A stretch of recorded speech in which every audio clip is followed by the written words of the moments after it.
Velkommen til Kranium Hest. Mit navn er Heidi Kærgaard-Hvidt, og jeg vil vise jer nogle afspændingsøvelser til skulderen. Her i vintertiden, når hestene går i mudder og is, der bliver de stramme og spændte af at gå derude, af at trække benene op af mudderet og af at gå småt på isen. Det kommer til udtryk i jeres sidebevægelser, og det kommer også til udtryk ved, at hesten er svært at stille og bøje sig, når den skal strække til udvendig side.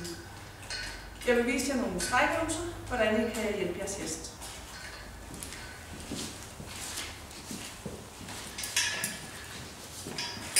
Vi beder hesten om at løfte benene. Så tager I fat i hovedet og lægger den i knæet, og I venter på, at hesten selv strækker. Tager en dyb indånding, puster ud. Sådan der. Fører benet tilbage, og I gør det samme på det andet ben. Beder hesten om at løfte. Lægger hånden i koden, andet på knæet, og I venter på, at hesten kan efter. Sådan. Vigtigt.